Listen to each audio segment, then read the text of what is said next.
Baiklah, Dr. Fatimah. Okey, isu kristenisasi kembali, kita kembali. Pada saya menyebut bahawa mencegah atau mementeras isu kristenisasi ini tak seharusnya diperhangatkan atau di-highlightkan di Malaysia, kerana ia mengganggu keharmonian nasional antara kaum Indonesia. Ketegangan kaum boleh terputus. Umum mengetahui bahawa Malaysia adalah sebuah negara yang majmuk, diduduki oleh 3 kaum utama, iaitu Meja, Melayu, Cina dan India. Soalannya adalah, pada pendapat doktor, benarkah sekiranya kita mementeras isu kristenisasi ini boleh membawa pada ketegangan kaum? Dan kalau saya boleh silakan sebagai dia mengganggu proses integrasi nasional yang kerajaan cuba terapkan. Bismillahirrahmanirrahim. Terima kasih kembali moderator dan yang saya hormati para panelis. Okey, berbalik pada soalan tadi, adakah isu kristenisasi ni kalau kita highlightkan dia, kita tekankan, kita buat satu roadshow dan sebagainya, dia akan membawa kepada ketegangan kaum ataupun tidak? Ataupun adakah dia akan mengganggu integrasi itu nasional yang sedang cuba dibuat oleh kerajaan kita pada hari ini?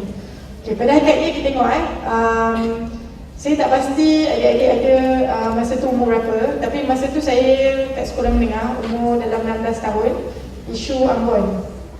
Okay.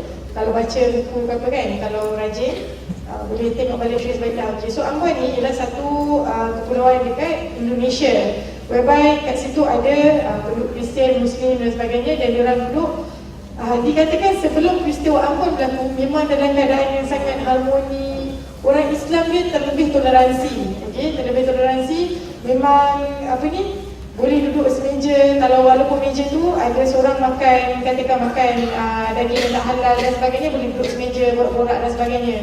Okay? So akhirnya dengan toleransi yang sedemikian rupa, adakah ia menjadi satu jaminan kepada keamanan, keharmonian dan sebagainya? Tidak, kan? Akhirnya tercetus juga satu ketegangan kaum yang sangat-sangat teruk. Okey, ada even doktor kita daripada sini, doktor Muslim kita pergi ke sana rawat saudara-saudara Muslim kita kat sana yang telah ditetak, yang telah digergaji dan sebagainya oleh mereka yang beragama Kristian. Okey, berlaku satu ketegangan agama yang mungkin dalam akhbar-akhbar utama dunia tak tulis. Okey, jadi kalau kita tengok, itu adalah satu contoh yang sangat jelas di mana toleransi kita, bila kita turunkan sampai kita yang diorang redha, tidak akan menghasilkan satu keadaan yang harmoni, malah akan menyebabkan kita lebih dikejak. Okey. So jadi sebenarnya untuk mengelakkan ketegangan kaum, pada hakikatnya kita sendiri sebagai seorang Islam kena kuat. Jadi kita kuat, iman kita kuat, kefahaman kita kuat, kita jelas, kita ada knowledge. Okey, kita mengamalkan apa yang Allah suruh, meninggalkan apa yang Allah larang. Tak ada siapa yang akan berani nak pijak kepala kita. Dan ketidakberanian mereka itulah yang akan mengakibatkan maknanya kita menguasai diorang tunduk. Okey, tunduk tu bukan nak kata diorang ni maknanya humble apa tak. Dia menjalani kehidupan mereka seperti biasa, kita menjalani kehidupan kita seperti biasa. Okey, tak ada siapa-siapa mempersoalkan seseorang yang beragama lain dalam upacara agama dia, dan mereka juga tidak sepatutnya mempersoalkan upacara agama kita. Mereka juga tidak sepatutnya mempersoalkan hukum hakam yang ada dalam agama kita. Dan sebenarnya pada hakikatnya hari ini yang kita dapati, mereka mempersoalkan semua benda yang orang Islam buat. Semua benda. Dan mereka bukan orang Islam pun, kan, yang mempersoalkan benda-benda yang orang Islam buat. Dan kita tak pernah mempersoalkan kenapa orang Kristian, kenapa kita tak pernah buat satu headline mengapa orang Kristian menyembah 3 Tuhan pada masa yang sama. Mengapa orang Hindu ada meletakkan gambaran bagi semua Tuhan mereka. Kita tak pernah buat satu headline kita tentang agama lain. Tapi yang kita tengok dekat Malaysia, apa yang berlaku ialah mereka sentiasa buat headline tentang agama Islam. Contohnya kes yang minum arak yang dekat Pahang, kan? Kes minum arak, lepas tu dia sendiri pun minum arak, kan? Dia sendiri nak dihukum mengikut hukum mahkamah syariah di Pahang.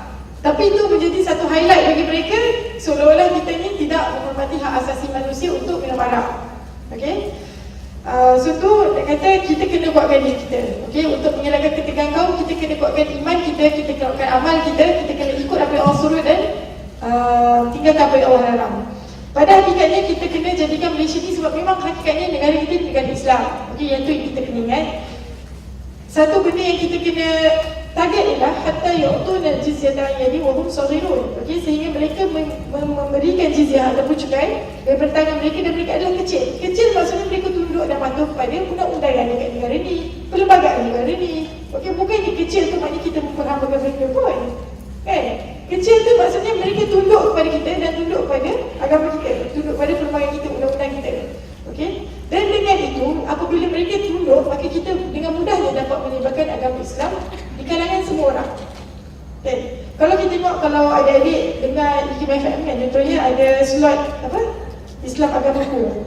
Berapa ramai jemputan-jemputan yang dijemput kat dalam slot tersebut yang terpaksa menyorokkan keislaman mereka kerana takut keluarga, takut ancaman tu, takut ancaman ni. Yang terbaru dalam 2 minggu lepas, seorang perempuan India yang asalnya beragama Hindu, datang daripada sebuah keluarga yang kuat Hindunya.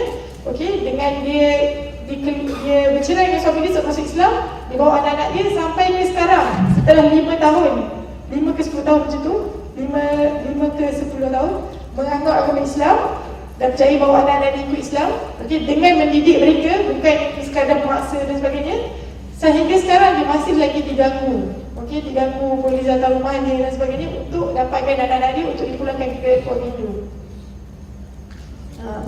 So jadi sekarang ni sebenarnya ketegangan kaum ni yang kita boleh, cara yang kita boleh lihat ialah dengan maknanya bila kita kuat, bila negara kita kuat, bila semua orang menghormati perlembagaan yang ada kat negara tu, yang menghormati undang-undang negara tu. So akhirnya bukannya kita toleransi tu, bukannya dengan kita tegas tu yang membawakan kepada ketegangan kaum, tapi sebenarnya mereka yang menuntut hak-hak mereka tanpa menghormati perlembagaan yang ada dan undang-undang negara, itu yang akan akhirnya membawa kepada ketegangan kaum. Okey. Suka saya nak kongsi dengan adik-adik semua tentang kalau kita tengok kan, macam contoh tadi saudara Aiman dah sebut tentang Malaysia Kitty, Malaysia Insider, macam mana mereka suka memutar-mutar cerita, okey, yang memihak kepada idea-idea ataupun pandangan-pandangan mereka. Okey, contohnya pandangan liberal, pandangan pluralis dan sebagainya. Okey, kalau kita tengok kisah yang paling baru kan, isu yang terbaru tentang isu Teresa Kok kan, dia ada buat satu video tentang Wonderful Chinese New Year. Okey, rasanya semua pun mungkin kalau yang tak tahu boleh cari lah. Okey, kalau kita sendiri tengok video tu, memang kita rasa sangat-sangat meluat ataupun rasa sangat-sangat terguris kan, cara dia menggambarkan negara kita. Okey, sedangkan dia seorang rakyat Malaysia. Okey, akhirnya tapi bila dia buat macam tu, okey, bila dia mengguriskan hati dan perasaan kita, itu dia anggap sebagai satu hak asasi manusia. Okey, hak asasi dia untuk buat satu video, hak asasi dia untuk tu, hak asasi untuk ni. Tapi bila mana ada, saya tak menyokong perbuatan NGO Islam yang kata atas nama Islam dia sembelih ayam dan sebagainya dan kata nak bagi penampar dekat Teresa Kok dan sebagainya, saya tak sokong. Tapi bila mana ada kumpulan yang buat macam ni pula, yang mengeluarkan kata-kata kesat dan sebagainya kepada dia, dia kata ini satu ancaman. Nampak tak betapa double standard? Adakah apa yang dia buat itu bukan ancaman kepada negara? Bagi saya itu ancaman kepada negara. Kalau dia rasa itu adalah ancaman, maknanya apa yang dia buat pun ada satu ancaman juga. Tapi bagaimana mereka boleh memutarkan cerita, menunjukkan yang dia buat itu ialah hak asasi manusia, tapi orang yang buat ancaman. Okey? Dan akhirnya balik kepada orang Islam tak toleransi, orang Islam tak berdakwah secara hikmah, orang Islam tak ni, orang Islam tak ni, orang Islam tak ni, kan? Okay. So akhirnya sebenarnya apa yang saya nak cuba bawakan ialah kita adalah kuat kita dari segi knowledge, dari segi amalan dan dari segi akhlak. Bagaimana kita kena berinteraksi dengan orang bukan Muslim dengan akhlak yang baik, yang akhirnya boleh menarik mereka kepada Islam. Dan seterusnya dengan knowledge kita yang banyak, kita boleh berdakwah kepada mereka dan menerangkan tentang Islam.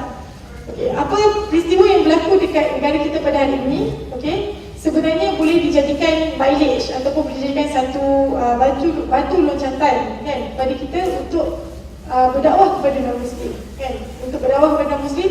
Contohnya macam saya pernah dengar satu ceramah daripada satu talk lah daripada Dr. Zakir Naik. Kalau ada yang berminat boleh mencari tentang Dr. Zakir Naik, di mana dia kata dia sendiri menegaskan pada awal ceramah, dia kata laqad kafara alladziina qalu innallaha huwal masih. sesungguhnya kafir bagi sesiapa yang mengatakan Allah itu adalah Al-Masih ataupun Nabi Isa. So itu dah terang-terang, Allah sendiri mengatakan bahawa siapa yang mengata Allah itu Nabi Isa, maka kafir. So kita tak nak termasuk dalam golongan yang mengata okey boleh dan akhirnya tersyirikkan Allah tanpa kita sedari, kan?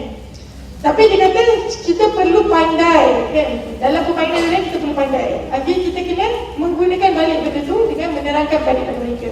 Okey, kalau kita pandai kita boleh mengatakan okey betul lah Allah tu ialah Tuhan kamu dan Tuhan kami dan Allah tu tidak beranak. Baik kita terangkan balik kepada mereka dengan lebih terbuka.